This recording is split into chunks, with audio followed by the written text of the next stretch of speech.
ಗ್ರಹಗಳು ಒಂದು ರಾಶಿಯಿಂದ ಮತ್ತೊಂದು ರಾಶಿಗೆ ಪ್ರವೇಶ ಮಾಡಿದಾಗ ಕಾಲಪುರುಷ ಕುಂಡಲಿಯ 12 ರಾಶಿಗಳ ಮೇಲೆ ತಮ್ಮ ಪ್ರಭಾವವನ್ನು ಬೀರುತ್ತವೆ. ಇದೇ ವರ್ಷ ಅಂದರೆ 2024 ಮೇ 1ನೇ ತಾರೀಕು ಸರಿಸುಮಾರು ಮಧ್ಯಾಹ್ನ 12:15 ಗಂಟೆಗೆ ದೇವಗುರು ಮೇಷ ರಾಶಿಯಿಂದ ವೃಷಭ ರಾಶಿಗೆ ಪ್ರವೇಶವನ್ನು ಮಾಡ್ತಾನೆ. ಆಯಾ ಪ್ರದೇಶಗಳಿಗೆ ತಕ್ಕಂತೆ ಸಮಯದಲ್ಲಿ ಅಲ್ಪ ಸ್ವಲ್ಪ ಬದಲಾವಣೆ ಆಗಬಹುದು. ಈ ವೃಷಭ ರಾಶಿಯಲ್ಲಿ 1 ವರ್ಷಗಳ ಕಾಲ ಇರ್ತಾನೆ ದೇವಗುರು. ಈ ವೃಷಭ ರಾಶಿಯಲ್ಲಿ ಕೂತ ದೇವಗುರು ಈ 1 ವರ್ಷದಲ್ಲಿ 12 ರಾಶಿಗಳ ಮೇಲೆ ಏನು ಪ್ರಭಾವವನ್ನು ಬೀರ್ತಾನೆ ಅನ್ನೋದನ್ನು ಇವತ್ತು ನಾನು ನಿಮ್ಮ ಮುಂದೆ ಹೇಳ್ತಾ ಇದ್ದೀನಿ. ನಾನು ಡಾಕ್ಟರ್ ಮಂದಾರ ಮಹರ್ಷಿ, ವೈಜ್ಞಾನಿಕ ಜ್ಯೋತಿಷ್ಯ, ವಾಸ್ತು ಹಾಗೂ ಅಂಕಗಣಿತ ತಜ್ಞೆ.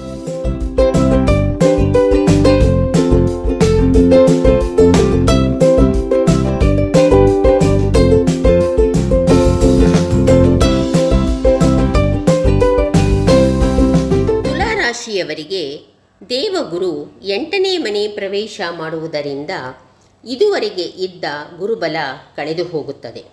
ಹಾಗಾಗಿ ದೇಹದಲ್ಲಿ ಆಯಾಸ ಕಾಣುವ ಸಾಧ್ಯತೆ ಇದೆ. ಆಯಾಸದ ಪ್ರಯಾಣಗಳು ಕೂಡ ಬರಬಹುದು. ಪ್ರತಿಕೂಲದ ವಾತಾವರಣ ಸೃಷ್ಟಿ ಆಗಬಹುದು. ದೈಹಿಕವಾಗಿ ಮತ್ತು ಮಾನಸಿಕವಾಗಿ ಸಮಸ್ಯೆಗಳು ಎದುರಾಗುವ ಸಂಭವ ಇದೆ. ಆರ್ಥಿಕವಾಗಿ ನಷ್ಟ ಅನುಭವಿಸಬೇಕಾಗಿ ಬರುತ್ತದೆ. ಪ್ರಯಾಣದ ಸಮಯದಲ್ಲಿ ಅಪಘಾತಗಳು ಉಂಟಾಗುವ ಸಾಧ್ಯತೆ ಇದೆ. ಅದೃಷ್ಟದಲ್ಲಿ ಕೊರತೆ ಉಂಟಾಗಬಹುದು. ಸಮಯ ವ್ಯರ್ಥವಾಗಿ ಹಾಳಾಗಬಹುದು. ಕಾನೂನು ವಿವಾದಗಳಲ್ಲಿ ಸಮಸ್ಯೆ ಬರಬಹುದು. ಆದರೆ ತುಲಾರಾಶಿಯವರಿಗೆ ಗುರು ಲೋಹಪಾದದಲ್ಲಿ ಪ್ರವೇಶ ಮಾಡುತ್ತಿರುವುದರಿಂದ ಕಷ್ಟಗಳನ್ನು ಎದುರಿಸಬೇಕಾಗಿ ಬರುತ್ತದೆ. ಹಾಗಂತ ಅತಿಯಾಗಿ ಚಿಂತೆ ಮಾಡಬೇಡಿ. 6ರಲ್ಲಿ ಇರುವ ರಾಹು ಸ್ವಲ್ಪ ಉತ್ತಮ ಫಲವನ್ನು ಕೊಡುತ್ತಾನೆ. ತುಲಾರಾಶಿಯವರಿಗೆ ನಾನು ಕೆಲವು ಪರಿಹಾರಗಳನ್ನು ಹೇಳಲು ಇಷ್ಟಪಡುತ್ತೇನೆ. ನಿಮ್ಮ ಸಂಗಾತಿಯ ಕುಟುಂಬದ ಹಿರಿಯ ಸದಸ್ಯರೊಬ್ಬರಿಗೆ ನಿಮ್ಮ ಕೈಲಾದಷ್ಟು ದಕ್ಷಿಣೆಯನ್ನು ಕೊಟ್ಟು ಅವರ ಆಶೀರ್ವಾದ ಪಡೆದುಕೊಳ್ಳಿ. ದೇವಮಂತ್ರಿ ವಿಶಾಲಾಕ್ಷ ಸದಾ ಲೋಕಹಿತೇ ರತಃ ಅನೇಕ ಶಿಷ್ಯ ಸಂಪೂರ್ಣ ಪೀಡಾಂ ಹರತು ಮೇ ಗುರುಹು. ಇಲ್ಲಿ ಕೊಟ್ಟಿರುವ ಈ ಗುರು ಪೀಡಾ ಪರಿಹಾರ ಮಂತ್ರವನ್ನು ದಿನಕ್ಕೆ 3 ಬಾರಿ ಪಠಿಸಿ. ನಾನು ಹೇಳಿರುವ ಈ ಪರಿಹಾರಗಳನ್ನು ಮಾಡಿಕೊಂಡರೆ ಸಮಸ್ಯೆಗಳು ಸ್ವಲ್ಪ ಮಟ್ಟಿಗೆ ಕಡಿಮೆಯಾಗುತ್ತವೆ. ವೃಶ್ಚಿಕ ರಾಶಿಯವರಿಗೆ ದೇವಗುರು 7ನೇ ಮನೆಗೆ ಬರಲಿದ್ದಾನೆ. ಹಾಗಾಗಿ ಈ ವರ್ಷ ಒಳ್ಳೆಯ ಗುರುಬಲ ಇದೆ. ವಿವಾಹ ಯೋಗ ಇರುವವರಿಗೆ ಮದುವೆ ಆಗುವ ಸಂಭವ ಇದೆ.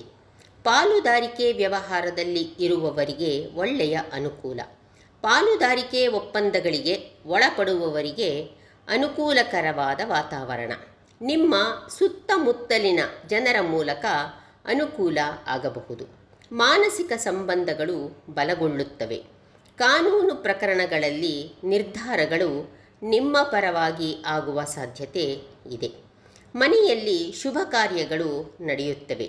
ಒಳ್ಳೆಯ ಗೌರವ ಸಿಗಲಿದೆ. ಒಟ್ಟಿನಲ್ಲಿ ಸಂತೋಷ ನಿಮ್ಮದಾಗಿ ಇರುತ್ತದೆ. ಆದರೆ ವೃಶ್ಚಿಕ ರಾಶಿಯವರಿಗೆ ದೇವಗುರು ತಾಮ್ರಪಾದದಲ್ಲಿ ವೃಷಭ ರಾಶಿಯನ್ನು ಪ್ರವೇಶ ಮಾಡುತ್ತಾ ಇರುವುದರಿಂದ ನಿಮ್ಮ ಒಳ್ಳೆಯ ಫಲಗಳಲ್ಲಿ 50% ಒಳ್ಳೆಯ ಫಲವನ್ನು ಖಂಡಿತವಾಗಿ ಪಡೆಯುತ್ತೀರಿ. ಹಾಗಂತ ಕೆಟ್ಟ ಫಲವನ್ನು ಅನುಭವಿಸಬೇಕಾಗುತ್ತದೆ ಅನ್ನುವ ಅರ್ಥ ಖಂಡಿತ ಅಲ್ಲ.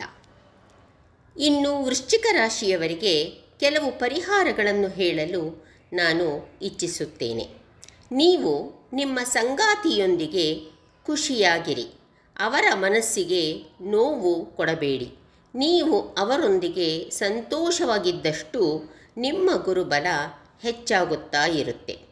ಓಂ ಅಂಗೀರಸಾಯ ವಿದ್ಮಹೇ ಸುರಾಚಾರ್ಯಾಯ ಧೀಮಹಿ ತನ್ನೋ ಬೃಹಸ್ಪತಿ ಪ್ರಚೋದಯಾತ್. ಈ ಗುರು ಗಾಯತ್ರಿ ಮಂತ್ರವನ್ನು ದಿನಕ್ಕೆ 3 ಬಾರಿ ಪಠಣ ಮಾಡುವುದರಿಂದ ನಿಮ್ಮ ಒಳ್ಳೆಯ ಫಲಗಳು ಇನ್ನೂ ಹೆಚ್ಚು ಸಿಗುವ ಸಾಧ್ಯತೆ ಇರುತ್ತದೆ. ಗುರು ನಿಮ್ಮ ರಾಶಿಗಳ ಮೇಲೆ ಬೀರುವ ಪ್ರಭಾವವನ್ನು ಕೇಳಿದ್ರಿ. ಇದರಲ್ಲಿ ಏನಾದರೂ ಪಾಸಿಟಿವ್ ಅಂಶ ಇದ್ದರೆ ಖಂಡಿತವಾಗಿ ಮನಸ್ಸಿಗೆ ತಗೊಳ್ಳಿ. ಏನಾದರೂ ನೆಗೆಟಿವ್ ಅಂಶಗಳು ಇದ್ದರೆ ಮನಸ್ಸಿಗೆ ತಗೊಂಡು ಯೋಚನೆ ಮಾಡಬೇಡಿ. ಇಲ್ಲಿ ನಾನು ಹೇಳಿರೋ ಪರಿಹಾರಗಳನ್ನು ಮಾಡಿಕೊಂಡ್ರೆ ಅಲ್ಪ ಸ್ವಲ್ಪ ಮಟ್ಟಿಗೆ ನಿಮಗೆ ಖಂಡಿತವಾಗಿ ರಿಲೀಫ್ ಸಿಗುತ್ತೆ. ಇವತ್ತಿನ ಈ ವಿಡಿಯೋ ನಿಮಗೆ ಇಷ್ಟ ಆಗಿದ್ದಲ್ಲಿ ಖಂಡಿತವಾಗಿ ಒಂದು ಲೈಕ್ ಕೊಡಿ ಹಾಗೂ ನಿಮ್ಮವರೊಂದಿಗೆ ಶೇರ್ ಮಾಡಿಕೊಳ್ಳಿ. ಹಾಗೆ ಚಾನೆಲನ್ನು ಸಬ್ಸ್ಕ್ರೈಬ್ ಮಾಡೋದನ್ನು ಮರಿಬೇಡಿ. ಹಾಗೆ ಬೆಲ್ ಐಕಾನ್ ಕೂಡ ಪ್ರೆಸ್ ಮಾಡಿ. ನಾನು ಯಾವುದೇ ವಿಡಿಯೋ ಅಪ್ಲೋಡ್ ಮಾಡಿದರೆ ತಕ್ಷಣದಲ್ಲಿ ನಿಮಗೆ ಸಿಗುತ್ತೆ. ಹಾಗೆ ನಿಮ್ಮ ಅಮೂಲ್ಯವಾದ ಕಾಮೆಂಟ್ಗಳನ್ನು ಕೊಡುವುದರ ಮೂಲಕ ನನಗೆ ಪ್ರೋತ್ಸಾಹ ಕೊಡಿ.